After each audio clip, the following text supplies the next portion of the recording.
भाइयों बहनों नमस्कार। All India anganwadi news channel में आपका स्वागत है। चैनल से जुड़ने के लिए नीचे दिख रहे रेड कलर के सब्सक्राइब बटन पर आपको सबसे पहले क्लिक करना है। फिर साइड में एक नोटिफिकेशन बेल यानी घंटी बन के आएगी, उस पर जब आप दबाएंगे तो 3 घंटी आपको दिखेंगी, जिनमें सबसे ऊपर आल वाली घंटी आप लोगों को दबा लेनी है। आंगनबाड़ी सेविका सहायिका मिनी बहनों, आज दोपहर की सच्ची खबरों में आप सभी का स्वागत है। सुबह 7 बजे के वीडियो में आप सब भाई बहनों को कह दिया था कि आज दोपहर में एक स्पेशल वीडियो और आएगा, उसको भी जरूर देखना। तो आइए इस वीडियो में आपका स्वागत है। उम्मीद हम करते हैं आपको वीडियो पसंद आएगा, लाइक भी कर देना। और हां, जो भाई बहन चैनल से ना जुड़े हों वो चैनल को भी अपना सब्सक्राइब कर लें और अपनी बेल को भी आल पर दबा लें। देखिए, सरकारी आदेश उत्तर प्रदेश में निदेशालय से कल परसों 18 तारीख को ये जारी हुआ है। कल ही इसको दिखा देना था, लेकिन कल नहीं दिखा पाए। आज दोपहर में इसके लिए स्पेशल वीडियो आपको दे रहे हैं। तो उत्तर प्रदेश में निदेशालय बाल विकास सेवा पुष्टाहार से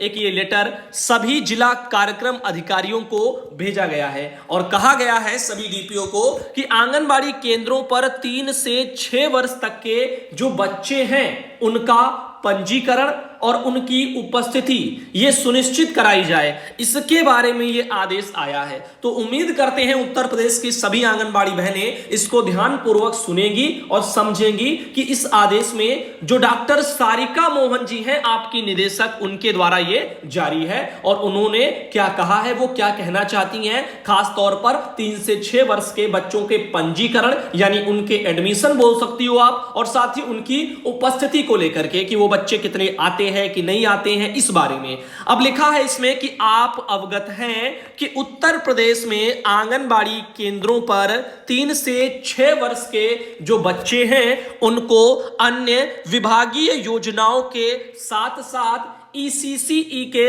अंतर्गत स्कूल पूर्व शिक्षा प्रदान की जानी है। साथ ही 3 वर्ष से 6 वर्ष के जो बच्चे हैं उनके बच्चों पर शाला पूर्व शिक्षा के बेहतर क्रियान्वयन से जहां एक ओर बच्चों का बौद्धिक एवं मानसिक विकास होता है, वहीं दूसरी ओर प्राथमिक विद्यालयों में प्रवेश के उपरांत बच्चों को विद्यालय की शिक्षा प्रणाली से जुड़ने में भी सुविधा होती है, जिससे बच्चों के उज्जवल भविष्य की परिकल्पना साकार होती है। राष्ट्रीय शिक्षा नीति 2020 में भी 3 से 6 वर्ष तक के जो बच्चे हैं इनके लिए ईसीसीई को महत्व देते हुए स्कूल शिक्षा के बुनियादी स्तर में इसे सम्मिलित किया गया है। निपुण भारत के अंतर्गत उक्त आयु वर्ग के बच्चों की स्कूल पूर्व शिक्षा के माध्यम से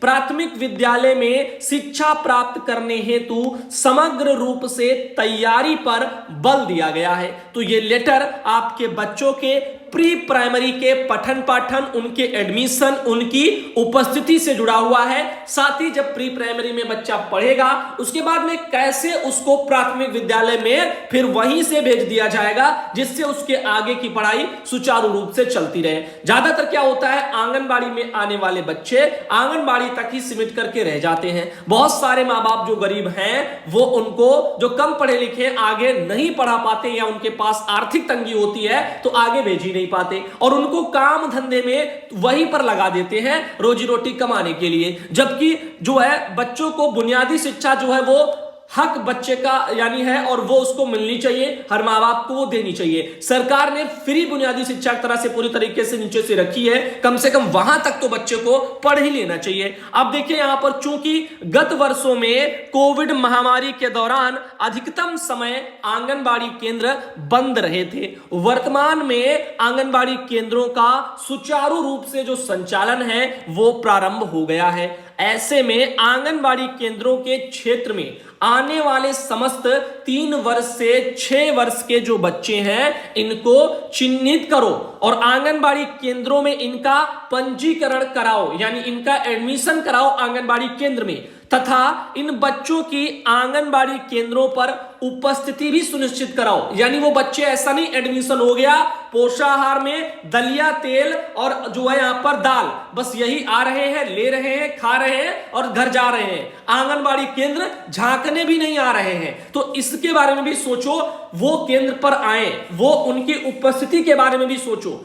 शिक्षा विभाग द्वारा स्कूल चलो अभियान 2022 चल रहा है। कौन सा?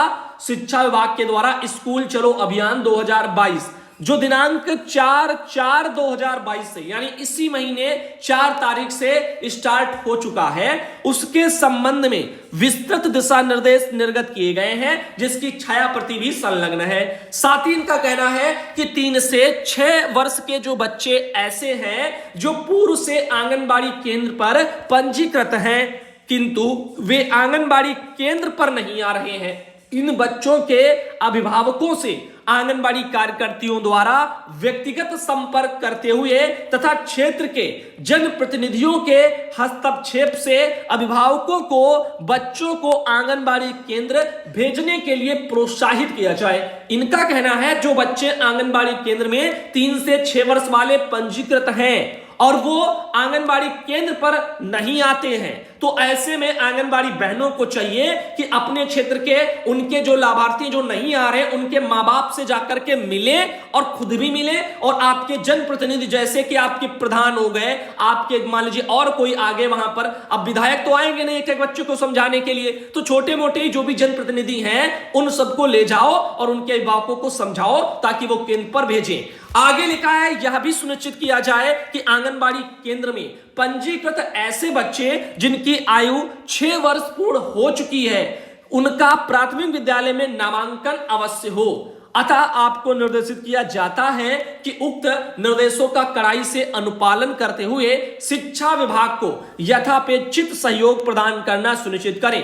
तो आपकी सारिका मोहन जी जो निदेशक हैं बाल विकास में, उन्होंने लेटर भेज करके डीपीओ लोगों को, बाल विकास वालों को बोला है कि आप इन कामों को करवाओ। आंगनबाड़ी के जो 6 साल तक हो गए बच्चे, उनको प्राथमिक विद्यालय में भेजना सुनिश्चित करवाओ, और जो हैं जो आ नहीं रहे उनको भी बुलाया जाए, उसके लिए भी बहनों को बोलो कि वो जाएं और उनके अभिभावकों को समझाएं। साथ ही इसी तरीके से सारी चीजें हैं और एडमिशन भी करवाने पर जोर दिया जाए। इस तरह से के लेटर आया। लेटर को गोल्डी बहन आती है बलरामपुर से, उन्होंने भेजा था। बहन को बहुत बहुत धन्यवाद। और इनके अलावा एक और खबर आपको बताना चाहेंगे। वैसे आपको बता दें कि रामपुर से लक्ष्मी देवी बहन आती है और उन्होंने अखबार में छपी एक खबर भेजी है जिसमें लिखा है कि फतेहपुर के डीपीओ मुख्य सेविका से घूस मांगने में फंसे हैं। एक ये मैटर यहां पर काफी हाईलाइट हो रहा है, सोशल मीडिया पर बहनें इसको तेजी से शेयर भी कर रही हैं। आइए देखते हैं इसमें क्या लिखा है। इसमें कहा जा रहा है, लखनऊ से खबर, बाल विकास पुष्टाहार में भ्रष्टाचार का मामला सोमवार को तूल पकड़ गया। फतेहपुर की जिला कार्यक्रम अधिकारी राजीव सिंह इन पर अवैध वसूली के आरोप लगाते हुए केंद्रीय आवासन व शहरी कार्य राज्य मंत्री कौशल किशोर ने मुख्यमंत्री योगी आदित्यनाथ से उनके खिलाफ कठोर कार्रवाई की मांग की है, ताकि भ्रष्ट अफसरों से यहां पर उनमें संदेश जाए। हथगाम की एक मुख्य सेविका से डीपीओ की बातचीत की ऑडियो क्लिप वायरल हुई, जिसमें वह लंबित भुगतान के लिए 20-20 हजार रुपया की मांग करते हुए सुनाई दे रहे हैं। मुख्य सेविका ने भी अपने स्तर से राज्य महिला आयोग में शिकायत दर्ज की है। हालांकि हिंदुस्तान इस क्लिप की पुष्टि नहीं करता है। वहीं राजकीय वाहन चालक प्रांतीय संघ ने भी निदेशक बाल विकास पुष्टाहार को पत्र लिख करके डीपीओ पर नियम विरुद्ध वाहन की मरम्मत में सरकारी धन के दुरुपयोगी का आरोप उन्होंने भी लगाया। उनके खिलाफ कार्रवाई की उन्होंने भी मांग की। इस मामले में निदेशक आईसीडीएस से जो है यहां पर रिपोर्ट मांगी गई है। कौशल किशोर ने अपने पत्र में कहा कि इस डीपीओ पर कई स्तरों पर जांच लंबित है, इसके बावजूद कर्मचारियों का उत्पीड़न अनवरत जारी है। इससे सरकार की छवि धूमिल हो रही है। सांसद के फतेहपुर जिले के दौरे के समय भी राजीव सिंह की अनियमितताएं सामने आई हैं। तो यहां पर इस तरह से भ्रष्टाचारी में लिप्त बताए जा रहे डीपीओ महोदय, और कई लोगों ने इनकी जांच वगैरह के लिए शिकायतें दर्ज की हैं। अब जांच कराई जाए तो सारी कलई खुल जाए। वहीं पर आगे आपको बताना चाहेंगे इस मामले में और क्या लिखा। पहले भी रहे हैं ये विवादों में, ऐसा भी आर्टिकल में छपा है। लिखा है है राजीव सिंह इससे पहले भदोई में डीपीओ थे और वहां भी एक मुख्य सेविका ने उन पर अनैतिक मांग करने का आरोप लगाया था, जिसके बाद वह फतेहपुर भेजे गए थे। जो बातचीत वायरल हुई थी उसमें वह 20-20 हजार रुपए की मांग कर रहे हैं। मुख्य सेविका ने राज्य महिला आयोग को पत्र लिख करके डीपीओ पर दलित उत्पीड़न समेत शारीरिक, मानसिक और आर्थिक उत्पीड़न के आरोप लगाए हैं। पत्र में उसने कहा है कि डीपीओ ने उन पर मुख्य सेविकाओं से 20-20 हजार रुपया अवैध वसूली का दबाव बना रहे हैं। उन्होंने डीपीओ पर अनुचित दबाव बनाने के लिए देर रात तक कार्यालय में बैठने व हर बात के लिए मुख्य सेविका को बुलाने समेत फोन रिकॉर्ड कर उसे सुनने का आरोप लगाया है। मुख्य सेविका का यह भी आरोप है कि डीपीओ सीधे मुख्य सेविकाओं को पत्र लिख करके कार्यालय में बदनीयत से बुलाते हैं। ऐसा यहां पर संगीन आरोप लगाए जा रहे हैं। इसमें जांच की अति आवश्यकता है। विभाग लापरवाही बिल्कुल भी ना बरते। और यहां पर जो मानदेय है वो भी आप सबको पता है, नवंबर से ज्यादातर बहनों का लंबित पड़ा है।